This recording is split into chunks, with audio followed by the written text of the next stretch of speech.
오늘도 기대를 저버리지 않는 귀한 현장 진심으로 감사드립니다. 한 주간 평안하셨습니까? 네. 대답이 조금 시원치 않은데요. 이번 한 주간은 조금 어려우셨던가요? 예. 현대 사회는 속도를 굉장히 중요하게 여기는 시대입니다. AI, 인공지능이 우리에게 보여주고 있는 속도는 우리가 상상할 수 없을 정도로 굉장히 빠르다라고 할 수 있겠습니다. 예전에는 사람이 일일이 자료를 펼치고 하나하나 읽어 나가면서 체크하고 정리하고 해서 결론을 얻어내고 그것을 가지고 어떤 행동의 판단의 기준으로 삼거나 했던 그런 일들, 때로는 일주일이 걸리기도 하고 2주가 걸리기도 하고 한 달이 걸리기도 했던 그런 일들을 인공지능은 몇 초 만에 다 해결을 해줍니다. 하지만 이렇게 빠른 것만이 좋은 것은 아닌 듯 합니다. 속도를 강조하는 이런 문화 속에서는 인간이 추구하고 있는 정신적인 가치, 그리고 삶의 본질이 무엇인지에 대해서 생각할 여유를 전혀 주지 않기 때문에 그렇습니다. 인간에게는 있고 AI, 인공지능에는 없는 것, 여러분 혹시 생각해 보셨습니까? 인간에게는 있고 AI에게는 없는 것이 무엇일까요? 그것도 하나 있을 수 있겠습니다. 그런데 망설임이라고 하는 것이라고 그 소설가이신 김애란 씨가 방송에 나와서 하시는 말씀을 들을 수가 있었습니다. AI에게 없는 망설임이라고 하는 것은 인간의 고유의 감정 그리고 윤리적인 깊이를 나타내는 은유적인 표현입니다. 어찌 보면 일사천리로 몇 초 만에 모든 것을 다 처리해낼 수 있는 매끈함, 이런 것들은 없을지 몰라도 이 망설임 안에는 물론 그 망설임 자체는 투박하다고도 할 수 있고 인공지능의 차원에서 본다면 서툴다라고도 이야기할 수 있겠지만 이 망설임 속에는 왜 망설이게 되느냐면 지금 이 이야기를 해서 그리고 이러한 결론을 내므로 해서 그것을 받아들일 상대방이 어떤 마음이 들까? 혹시나 상처를 받지 않을까? 아픔을 느끼지 않을까라고 하는 것에 대한 배려가 AI에게는 없다라고 하는 그런 이야기입니다. 인간이 어떤 일을 직면했을 때 망설이게 되는 이유는 내가 이 말을 했을 때 이 사람이 큰 상처를 받으면 어떻게 할까라고 하는 것에서 마음에 갈등이 생기고 망설임이 생기는 것이죠. 그리고 어떤 사람을 대할 때의 어떤 조심스러움, 그것이 바로 어떻게 보면 인간의 품격이라고도 이야기할 수 있겠습니다. 그리고 이런 망설임은 인간에게 큰 위로가 됩니다. 인생은 속도가 아니라 방향이다라고 하는 말을 한 사람이 있습니다. 독일의 대문호인 괴테의 이야기입니다. 신앙생활에 있어서도 이 말은 굉장히 중요한 의미를 가집니다. 우리는 남들보다 앞서기를 원하고 남들보다 높아지기를 원하고 남들보다 많은 것을 소유하기를 원하는 그런 마음을 가지고 있습니다. 그래서 하루 24시간을 25시간으로 살아가는 사람도 있고 남들보다 빨리 가기 위해서 반칙을 하는 사람도 있고 여러 가지 모습으로 우리 시대 속에 많은 인생의 모습들이 있죠. 내 뜻과 계획, 그 목표를 얼마나 빨리 이루는 데에 모든 관심이 있다라고 하는 것입니다. 그러나 AI가 가지지 못한 인간만이 가지고 있는 망설임, 이 속에서 우리는 무엇을 갈등하게 되느냐면 우리 그리스도인들이 이것이 하나님의 뜻에 적합한 것인가 아니면 나의 욕망을 이루기 위해서 빠르게 무엇인가를 판단하고 결정하는 것인가를 생각하게 한다라고 하는 것입니다. 내가 세운 계획과 뜻과 목표가 얼마나 하나님을 향하고 있는지, 그리고 그분의 계획과 마음에 맞춰져 있는지, 사실 방향만 같다고 한다면 도착하는 시간은 다를지 몰라도 모두가 똑같은 목표를 이룰 수 있게 됩니다. 그러나 방향이 다르게 되면 아무리 빨리 도착했다 할지라도 그것은 생명의 면류관을 얻지 못하게 되는 결과를 낳게 되지요. 만약 42.195km의 마라톤을 달리는데 이 달리는 구간이 정해져 있지 않겠습니까? 어떤 길을 가야 할지가 정해져 있는데 이 길을 이탈하게 되면 42.195km를 아무리 잘 달려가고 빨리 달려갔다 할지라도 그 사람에게는 면류관이 주어지질 않기 때문에 그렇습니다.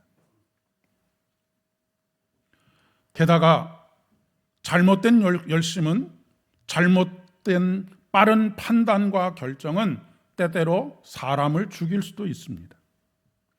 대표적인 인물이 바로 사도 바울이라고 하는 인물입니다. 그는 열심히 특심했던 사람입니다.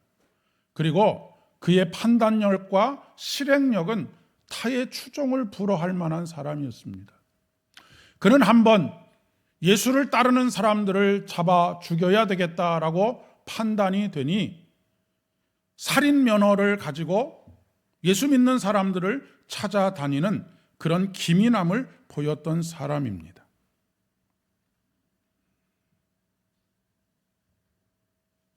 그러나 그것은 잘못된 열심이었고 잘못된 기민함이었고 잘못된 판단이었던 것이죠. 그래서 그는 결과적으로 하나님은 사람을 살리시는 하나님이심에도 불구하고 그는 사람을 죽이는 일에 몰두하게 되었습니다. 잘못된 열심에 속도를 더하게 되면 하나님께로부터 더 멀어지는 결과를 나타내게 되는 것이죠.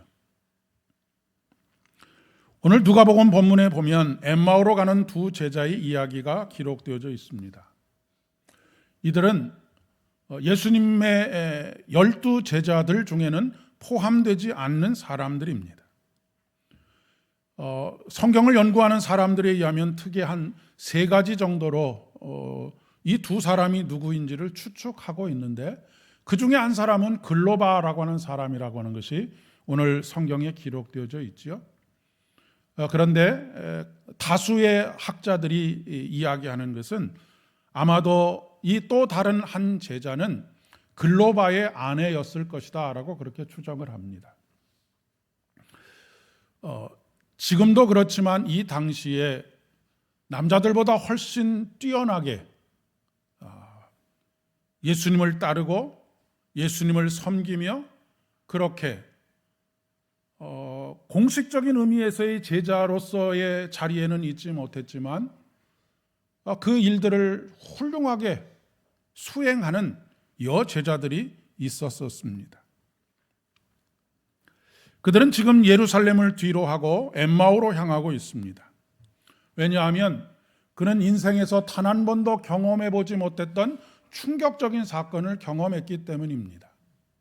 그것은 바로 예수 그리스도께서 십자가에 못 박혀 죽은 사건입니다. 게다가 여기서 한 걸음 더 나아가서 그는 사흘이 지난 후에 황당무계한 이야기를 듣게 됩니다. 그 황당무계한 이야기라고 하는 것은 자신의 경험과 자신의 모든 이성과 여러 가지 면을 총 결산했을 때 도무지 받아들일 수 없는 이야기였습니다. 사흘째 되던 날 막달라 마리아를 비롯한 세 마리아가 예수님의 무덤을 찾았을 때 부활하신 예수님을 만났다라고 하는 이야기입니다. 그 소식을 듣고 또 예수님의 제자들, 베드로를 위시한 예수님의 제자들 중에 몇이 무덤을 향해 달려갔지만 빈 무덤밖에 없음을 발견하게 되고, 하지만 그들은 예수님을 만나지 못하게 되었던 그런 것에 대한 이야기입니다.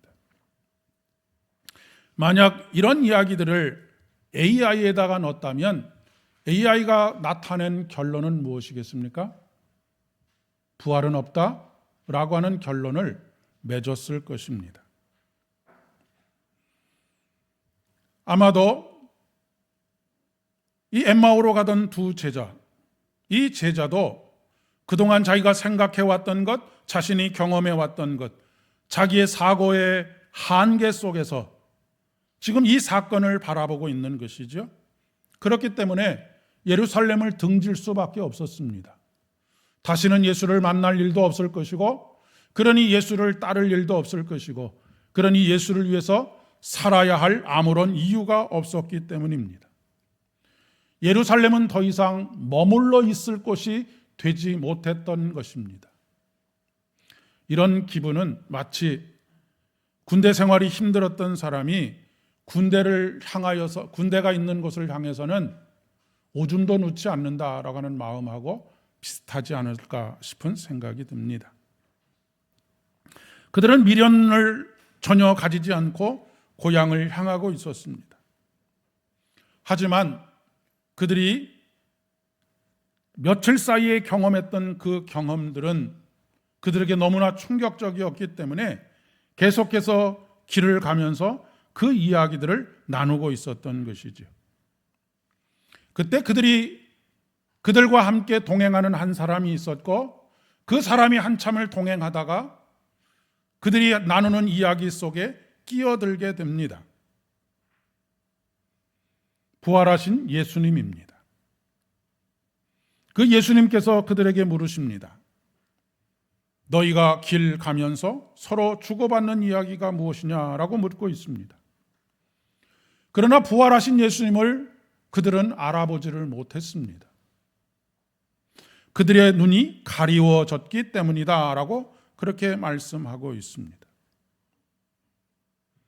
예수님의 이 물음에 대해서 슬픈 빛을 띠고, 당신이 예루살렘에 체류하면서 요즘 거기서 된 일을 혼자만 알지 못하느냐라고 되묻습니다. 당연한 질문입니다. 지금 예수님과 같은 방향을 향해서 걷고 있다는 이야기는 예루살렘에 그들이 함께 있었다는 이야기일 터인데, 예루살렘이 떠들썩했고 예루살렘이 떠들썩했을 뿐만 아니라 발 없는 말이 천리를 간다는 말이 있는 것처럼 그 이야기는 순식간에 다른 마을들로 그렇게 퍼져나갔을 터인데, 그 일에 대해서 알지 못하는 것처럼 묻고 있는 것이 이상한 것은 당연한 것이지요. 그런데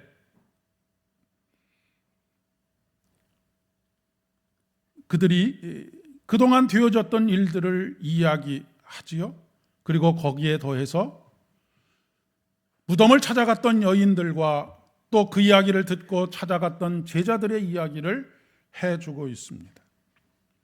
이 모든 이야기를 들은 예수님께서는 그들을 미련하고 선지자들이 말한 모든 것을 마음에 더디 믿는 자들이라고 책망하시는 것을 보게 됩니다. 그리고 그 두 사람에게 모세와 모든 선지자들의 글로 시작하여서 모든 성경에 쓴 바 자기에 관한 이야기를 풀어서 말씀해 주고 계시는 것을 보게 됩니다. 우리들도 그렇습니다. 오랜 신앙의 여정 속에서 우리는 수없이 성경을 읽어내려갔고 설교 말씀을 들었지만 그 말씀의 깊은 의미가 무엇인지, 그것이 나와 어떤 상관이 있는지 잘 연결되지 않을 때가 있습니다. 말씀을 읽어도 감동이 없고 마음에 뜨거움이 없고 깨달음이 없을 때가 너무나 많이 있는 것이죠. 왜 그럴까요? 똑같은 말씀을 읽고 있고 똑같은 말씀을 듣고 있는데 어떤 때는 마음에 감동이 있는가 하면 어떤 때는 마음이 감동이 전혀 없을 때가 있다는 것입니다. 우리가 우리의 삶을 살아갈 때도 마찬가지입니다. 어떤 때는 하나님께서 나와 함께 계시는구나 라고 하는 것을 느낄 때도 있지만 우리의 삶의 많은 부분에 있어서는 하나님이 보이지 않을 때가 있습니다. 그런데 하나님께서는 여전히 우리와 함께 동행하시고 우리에게 말을 걸어오십니다. 그럼에도 불구하고 우리는 그분이 하나님이신 것을, 그분이 나와 함께 동행하시는 것을 전혀 느끼지 못하고 깨닫지 못하는 그럴 때가 있다는 것입니다. 왜 그렇습니까? 오늘 말씀은 눈이 가리워져서라고 말씀하고 있습니다. 그들이 마을이 가까워졌을 때 그 마을을 지나려고 하는 예수님께 그들은 자신들과 함께 하루를 머물 것을 강권하고 있습니다. 물론 날이 저물었기 때문에 지금 다른 마을로 가는 것이 큰 어려움이 있고 다른 마을에 가서 잠자리를 구하는 것 또한 어려움이 있을 것이라고 예상이 되기 때문이기도 했겠지만 이제까지 들었던 그 말씀들이 자기 안에서 온전하게 깨달아지도록 더 많은 이야기를 듣고 싶었을지도 모르겠습니다.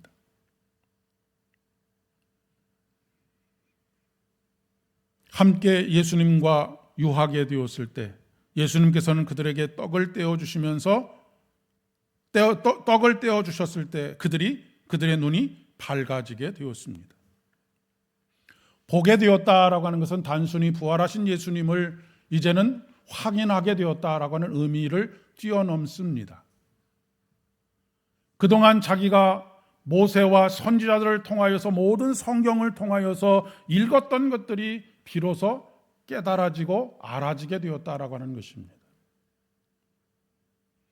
이것이 바로 유레카의 순간이고 아하 모먼트라고 그렇게 이야기할 수가 있겠습니다.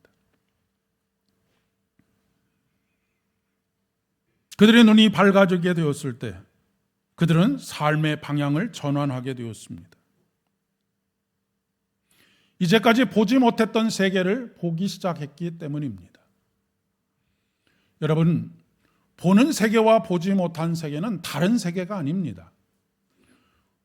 오늘 우리가 우리의 삶의 환경들 속에서 수많은 것들을 보지 않습니까? 그런데 그것이 우리의 마음이 뜨거운 상태에서 보는 것과 전혀 그렇지 못한 상태에서 보는 것이 똑같은 현상임에도 불구하고 전혀 다르게 보인다라고 하는 것입니다. 우리의 마음이 뜨거워지지 않은 상황에서 보는 세상은 하나님이 없는 세상입니다. 함께 하나님께서 동행하고 계심에도 불구하고 하나님께서 나를 위해서 무슨 일을 하시는지를 깨닫지 못하는 그런 세상입니다. 하나님께서 약속하신 것들이 내 삶에서 어떻게 이루어지고 있는지를 보지 못하는 그런 세상입니다. 그런데 똑같은 세상을 보아도 똑같은 환경 속에 있어도 마음속에 뜨거움이 있고 하나님께서 우리에게 주시는 말씀의 양식을 먹고 마시고 소화하게 될 때에 똑같은 상황 속에서도 다른 세상을 보게 된다라고 하는 것입니다. 그 다른 세상이라고 하는 것은 왕 중의 왕이신 우리를 다스리시고 우리의 선한 목자가 되셔서 우리를 푸른 초장으로 인도하시는 그런 하나님을 깨닫게 된다라고 하는 것이죠. 그렇게 될 때 우리는 우리의 삶의 환경이 사망의 음침한 골짜기에 있을지라도 그것을 사망의 권세가 우리를 짓누르고 있는 그런 세상으로 보는 것이 아니라 사망의 음침한 골짜기 속에서도 하나님께서 우리와 함께 계시는 것을 깨닫게 된다라고 하는 것입니다. 그리고 두려워하지 않게 됩니다. 더 이상은 머뭇머뭇거리지 않게 됩니다. 더 이상은 뒤로 물러서지 않게 됩니다. 그리고 하나님께서 함께 하시는 그곳에 나도 영원히 함께 있기를 원하는 그런 마음의 고백을 하게 되는 것이죠.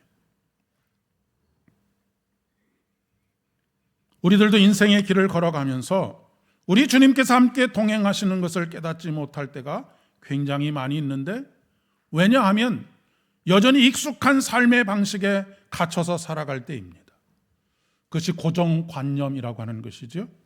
그리고 반복되는 우리의 삶의 경험들이 그런 것입니다. 그리고 과거로부터 전해진 관습들이 그런 것이죠. 우리는 거기서 벗어나면 큰일이 나는 줄을 압니다. 그러니 새로운 세계를 볼 수가 없는 것이죠.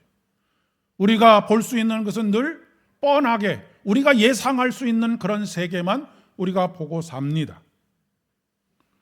그러나 여러분, 하나님께서 예레미야에게 하셨던 말씀, 너는 내게 부르짖으라 내가 알지 못했던 크고 비밀한 것들을 너에게 보여주리라. 예레미야가 보고 있는 세상은 다른 세상입니까? 똑같은 삶의 현실을 바라보고 있습니다. 망해가는 민족, 망해가는 나라를 보고 있습니다. 그러나 하나님께서는 예레미야에게 그런 상황 속에서도, 그런 처지와 형편 속에서도 새로운 세계를 보여주신다라고 하는 것입니다.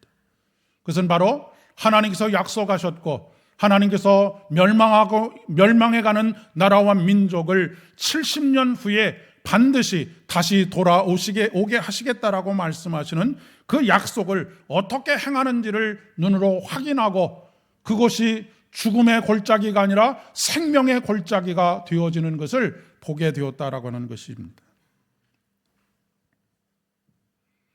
하나님께서 저와 여러분에게 눈을 열어주시기를 간절히 소망합니다. 이제까지 보지 못하던 것들을 보게 하시기를 축복합니다. 매일 보던 것 중에서 새로운 것을 볼 수 있는 눈이 열려지기를 소망합니다.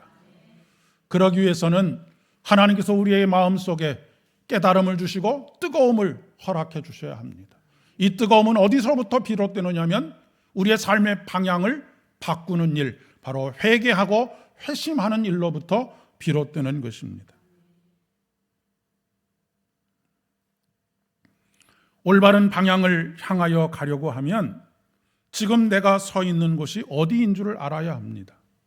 만약 내가 북쪽으로 가기를 원한다면 지금 내가 서 있는 이곳이 어디인지를 알아야 북쪽과 남쪽, 동쪽과 서쪽을 판단할 수 있지 않겠습니까? 오순절에 베드로가 예루살렘에서 설교를 합니다. 오순절이 되었다라고 하는 것은 예수님께서 십자가에 달려 돌아가신 6월절로부터 이미 50일 정도가 지났다라고 하는 것을 의미하는 것이죠. 물론 베드로의 설교를 듣고 있는 사람들 중에는 이 예루살렘에 거주하는 사람들도 있었겠지만 6월절에도 예루살렘에 거주하는 사람들보다 더 많은 사람들이 흩어져서 각지에서 살다가 6월절을 지키기 위해서 모여든 사람들이 있었을 것입니다. 그러니 그들 중에는 십자가의 사건을 알고 있는 사람들도 있었지만 또 다른 무리들은 6월절이 아니라 오순절에 맞춰서 온 사람들도 있었던 것이죠. 그들은 직접적으로 목격한 사람들이 아니었습니다. 그들은 귀로 들었던 사람들인 것이죠. 그러나 귀로 들었지만 그것이 어떤 것을 의미하고 있는지를 도무지 알 수가 없었습니다. 그런데 베드로의 설교를 통해서 그 예수가 십자가에 달려 돌아가신 그 예수가 오늘 우리의 주님과 그리스도가 되셨다라고 하는 것을 선포하고 있습니다. 이것이 엠마오로 가던 제자들이 깨달았던 것과 동일한 진리입니다. 우리의 주와 우리의 그리스도가 되는 것, 우리의 주님이 되시고 우리의 주인이 되시고 우리를 다스리는 왕이 되실 뿐만 아니라 우리를 건져내시고 우리를 사망에서, 눈물에서, 넘어짐에서 건져내시는 구원자가 되심을 그들이 고백하게 되었다라고 하는 이야기입니다. 이때 이 설교를 듣던 사람들에게 나타난 현상이 무엇입니까? 사도들에게 이렇게 묻고 있습니다. 형제들아, 내 마음에 큰 찔림이 있는데 내가 어떻게 하면 좋겠느냐라고 그렇게 묻고 있습니다. 그러자 베드로가 이렇게 대답을 하지요.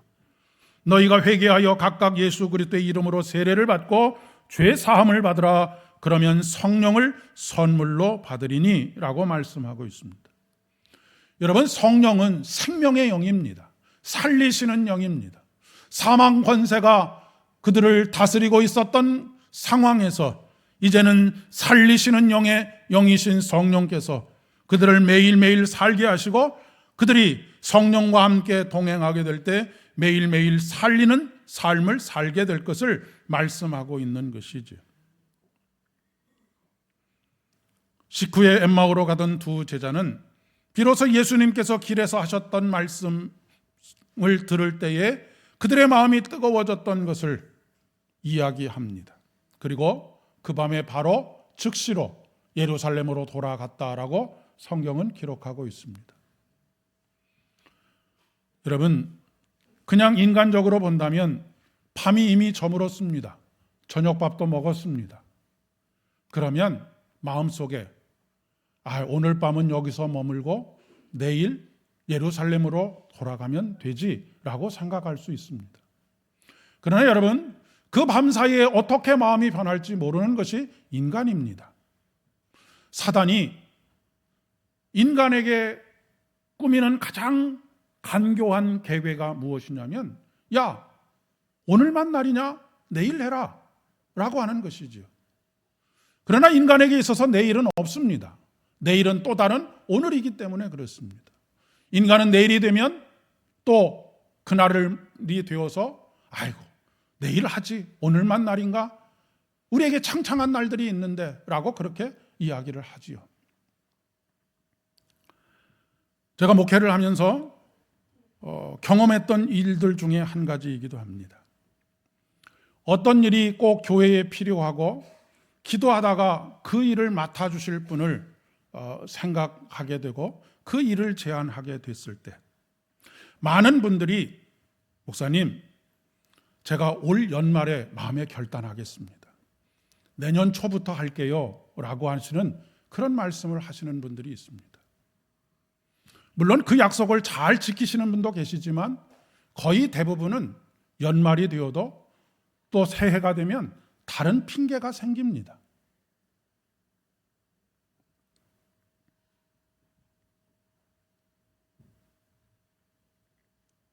만약 그것이 하나님의 부르심으로 느껴졌다면 연말까지 미룰 일이 어디 있겠습니까? 새해까지 미룰 일은 또 어디 있겠습니까? 만약 그것이 하나님께서 내게 주신 사명이라고 한다면 그 즉시로 그것에 순종하는 것이 필요한 것이 아니겠습니까?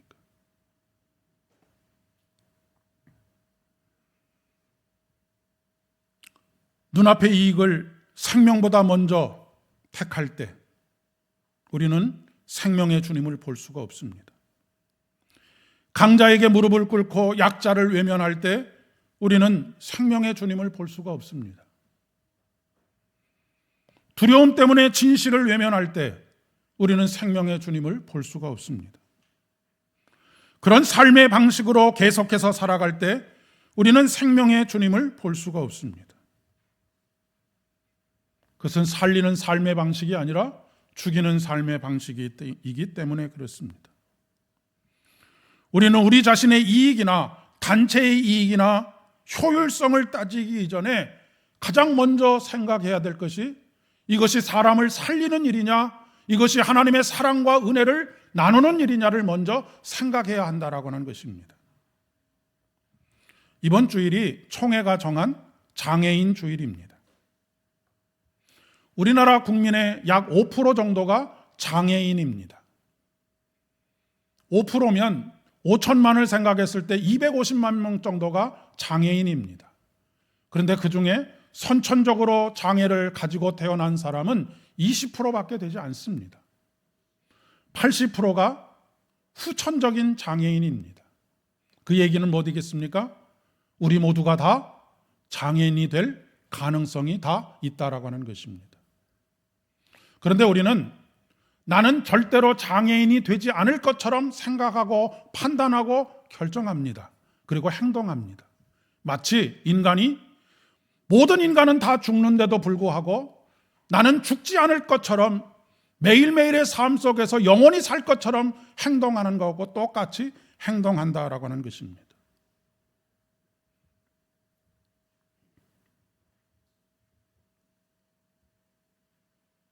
우리 사회에 장애에 대한 편견과 그로 인한 차별이 적지 않습니다. 그로 인해서 장애를 가진 분들과 그들의 가족들이 겪게 되는 상처가 우리 사회를 병들게 하지요. 그렇기 때문에 우리들에게 오늘 절실하게 필요한 것은 똑같은 일을 보고 새로운 시각을 갖는 것입니다. 그것은 바로 우리의 마음을 뜨겁게 하시고 이제까지 보지 못했던 것들을 보게 하시는 하나님의 시선으로 보는 것입니다. 하나님의 시선으로 보게 될 때 우리의 눈에는 비로소 그동안 보이지 않던 타인의 고통이 보이기 시작합니다. 아마도 대표적인 것이 장애인 이동권이 아닐까 싶습니다. 장애인 이동권은 장애인들에게 특별한 대우를 해달라고 하는 것이 아닙니다. 95%가 자유롭게 다니고 있는, 이동할 수 있는 권리를 우리도 똑같이 누릴 수 있도록 해달라고 하는 것입니다. 물론 과격한 행동에 대한 지적이 있는 것도 사실입니다. 그러나 우리가 깊이 생각해야 될 것은 왜 그들이 과격하게 될 수밖에 없었는가에 대해서 깊이 생각해 보아야 합니다. 왜 그들이 소리를 높이고 무리한 방법을 동원해서까지 그들의 목소리에 귀를 기울여 달라고 하겠습니까? 그들의 소리에 귀를 기울이지 않기 때문입니다. 그들의 소리를 외면하는 이유는 여러 가지가 있겠습니다. 가장 큰 이유는 경제적인 이유이겠지요. 우선순위에서 밀리는 것입니다. 다수의 행복을 위해서 소수의 당연한 권리는 늘 뒤로 밀리는 것이죠. 그것은 어떻게 보면 우리가 살아가고 있는 사회에서 정확한 판단일 수도 있겠습니다. 그러나 그런 삶의 방식을 가지고 살아가게 되면 새로운 세계가 열리지 않습니다. 새로운 삶도 시작되지 않습니다. 편견과 왜곡된 시선으로서가 아니라 하나님의 은혜와 사랑의 눈으로 우리의 마음을 뜨겁게 하시는 예수의 마음을 품고 바라보는 세상은 전혀 다른 세상이기 때문에 그렇습니다.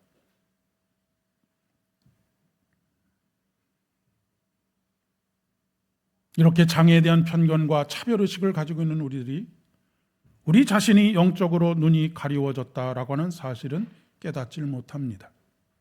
눈이 가리워져서 말씀이 깨달아지지 않고 그 말씀, 하나님께서 말씀에 약속하신 방식대로 우리의 삶을 이끌어 가시는 것도 보지 못하고 있음에도 불구하고 우리는 내가 향하고 있는 방향이 틀리지 않다라고 믿습니다.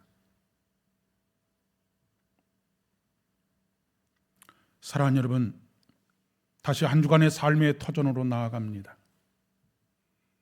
그 삶의 터전에서 걷는 여러분의 발걸음 가운데 분명 예수님께서 동행하실 것입니다.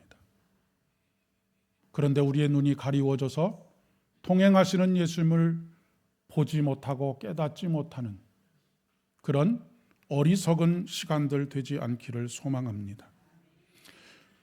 하나님께서 저와 여러분의 마음을 뜨겁게 하셔서 말씀에 대한 깨달음이 있게 하시고 우리 주님 예수님께서 우리의 주님이 되시고 우리의 그리스도가 되심을 고백하는, 모든 자리에서 그렇게 고백하는, 그래서 삶의 방식의 변화가 있게 하시기를 간절히 소망합니다. 사랑하는 여러분, 아까도 말씀드렸지만 빠른 것이 중요한 것이 아니라 방향이 중요하고 거기에서는 빠르게 가느냐 느리게 가느냐 하는 것은 아무런 가치가 없습니다. 우리가 열등감을 느끼는 이유는 무엇이겠습니까? 남과 비교하여서 좌절하고 절망하는 이유는 무엇이겠습니까? 남보다 빠르지 못하다라고 하는 것 때문입니다. 남들보다 많은 것을 이루지 못했다라고 하는 것 때문입니다. 그러나 여러분, 우리 주님께서 함께 동행하시는 길은 우리가 기도하고 하나님께서 이루시는 그런 삶을 살아가는 것입니다.